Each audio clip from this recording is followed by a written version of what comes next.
chunk of the constituency today. And I see the neglect of 40 years of Labour Party rule in this constituency. It's the first time I've seen a government being punished for doing its work. Amazing. Hello, I'm Dudley Thompson and welcome to a news and sports update.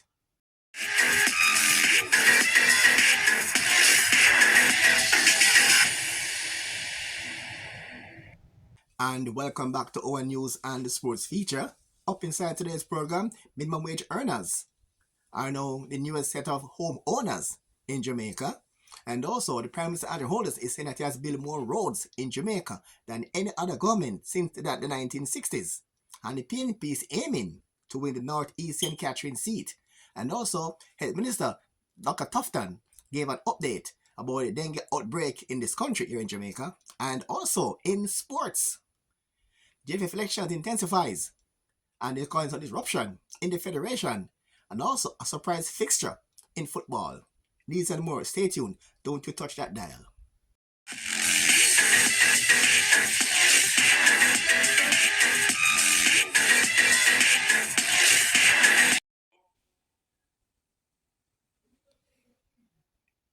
Today, we are handing over both the Hummingbird Meadows Phase 1 and 2 developments, as well as the Moneymusk Country Estate Phase 2 development. For the Hummingbird, 556 housing units in total, 151 bedrooms, 128 were handed over previously. The remaining options we're handing over today. I want to give you a little insight into the beneficiaries, particularly their demographics.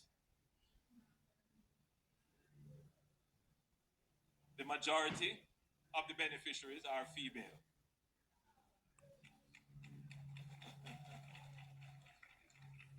For Hummingbird, it's 53%.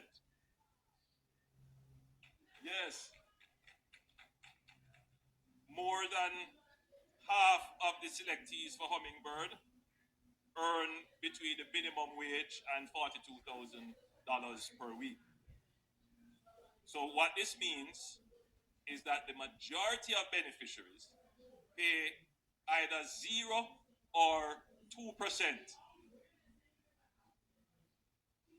for their mortgage. That's amazing.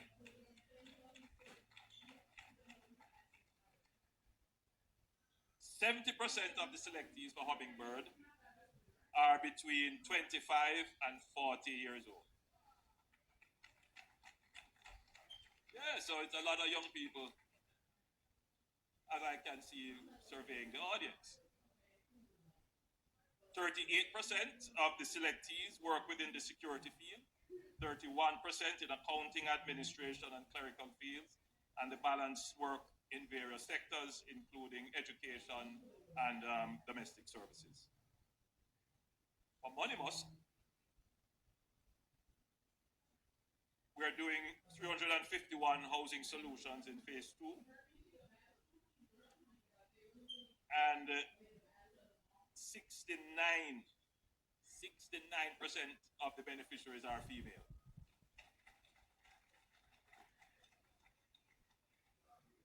%57% of the selectees earn between minimum wage and $30,000 per week. You know what that means? That everyone in Moneymusk pays 0% on their mortgage. 0. They want to say nothing go on. You know what the problem is, Mayor? We were telling the people everything that I go on. 81% of the selectees are between 25 and 40 years old. Yes, so that young lady, if she was still working in Clarendon, she would have probably had a good opportunity. So as I was saying, since the inception of the NHD, That was Prime Minister Andrew Holness, and PNP Mark Golin is currently on the campaign trail in Northeast St. Catherine and is hell bent on winning that seat. Here is Mark Golin on the campaign trail. Well, comrades, I toured a good chunk of the constituency today, and I see the neglect of 40 years of Labour Party rule in this constituency. I drove on, I don't even know if I can call them road, some of the worst road I've ever had to drive on. The legacy of the Labour Party in this constituency is a disgrace. And comrades, I can tell you this. The next election, the next general election is going to be the best chance in a very long time for us to return Northeast St. Catherine to the columns of the People's National Party. Why do I say that? First of all, you have a great candidate, an energizer, a visionary, a committed and intelligent woman who will represent you well. You have 3 councillor and councillor candidates who are experienced politicians who know the work and are working together as a team to deliver the victory. And if it's local government first, which it may well be, we have to put out every effort to deliver the 3 divisions of Northeast to the People's National Party. Deliver the 3 divisions in the local government to the People's National Party. And when the general come, deliver Northeast St. Catherine to the People's National Party, because that will ensure the victory for our party, and we will form government, and I will repay the work that you have put in to deliver Northeast for us so that we can form government. We will not ignore that. We will not forsake you. We will ensure that there is development in this constituency, as we did when Phyllis Mitchell was a member of Parliament. For the People's National Party in Northeast St. Catherine, I know each and every one of you is energized like your energized candidate. Each and every one of you is inspired because you have an inspirational candidate.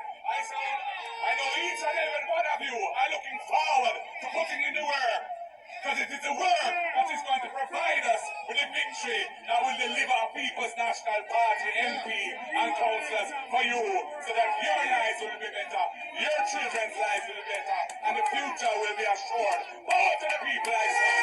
Power to the people, I say.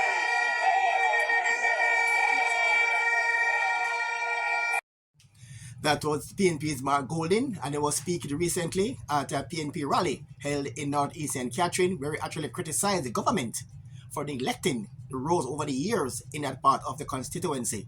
When it comes to road repairs in Jamaica, this is how the Prime Minister addressed that particular issue. which other government since the 60s has built more roads than this government? Just go on, check it. Today is the world of the information age. Just go and check it.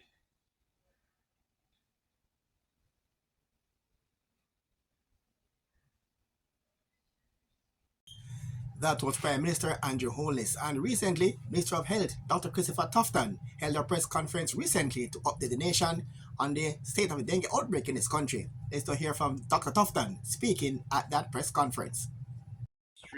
Declared the outbreak on September 23rd, 2023.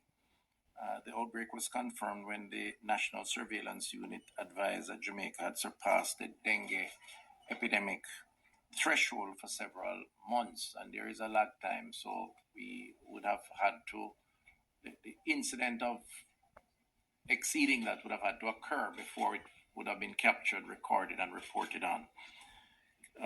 The cases for dengue remain above the epidemic threshold.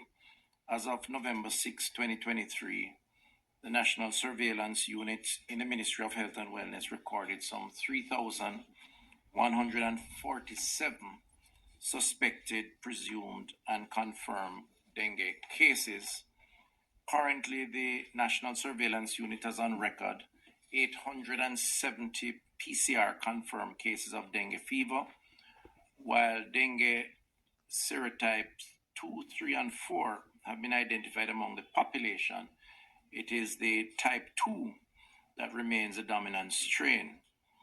At this same time, there have been 9, unfortunately, dengue-related deaths, 7 classified as suspected, 2 as confirmed, and no deaths have been recorded in the past 2 weeks.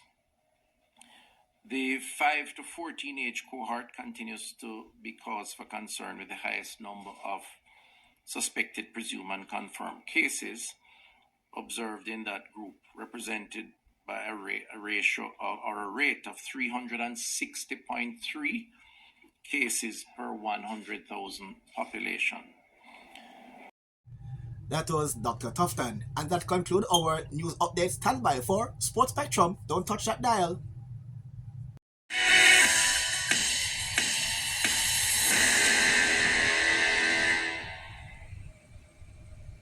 Welcome back now to a feature we call your Sports Spectrum inside WDT Media TV. And as you know by now, that the JFF will be having their elections come January. And according to the incumbent Michael Ricketts, he's saying that the elections is now causing a disturbance in the federation. Let's hear from the incumbent Michael Ricketts. When I see what is happening now, the kind of disruption that the election is causing, I am very disappointed and unhappy that he took that decision. That was JFF boss Michael Ricketts, and the challenger Ruben Anderson is saying that he's taking full responsibility for the current disturbance now inside the Jamaica Football Federation. You know that I have to just go out and tell people that yes, I'm running with everybody. I know I'm planning to run from the past 4 years. And he also aware of that, because he was one of the person who said to the stakeholder of 13 that he will just only want one full term. That was public knowledge. And that one full term will finish in 2023. So I don't think he should be surprised. If that causes a disunity, well, I'm guilty for that, because I will not sit and really allow that the constitution that we spend so much time to really put together with the assistance of FIFA to move from 30 to 56 to get more stakeholders involved in the sport. And now we are looking like we are trying to reduce the amount to get it narrow, to have less people. And that is what really causing the problem. And my team directly will ensure that that will not happen. That was Raymond Anderson. And finally, there's a football matchup scheduled for November 17 in some part of Europe. A surprise matchup between two teams in football. Which teams are those? Which games it? Just follow me and find out. To give an update on a football friendly, a fixture here is very interesting. Russia against Cuba. Yes, a football friendly set for Monday, November 20 at 11:30 a.m. It's Russia against Cuba in a football friendly. We all know the war now between Russia and Ukraine, and also the embargo against Cuba. But now it's a big football friendly between Russia and Cuba. So it came up right here in Russia, in a place called Volgograd, in the Volgograd Arena, right here in Russia. And this venue was also a host venue in the 2018 World Cup that was held in Russia. So again, Cuba against Russia, right here in the stadium on November 20. Game start at 11:30 a.m. Apparently that's Russian time. Wow, a surprise football package there. Russia against Cuba in a friendly game for November 17. All right, hope you enjoyed today's show. I'm Dudley Thompson again. Thanks for watching, and please like, share, and subscribe, and have yourselves a wonderful day.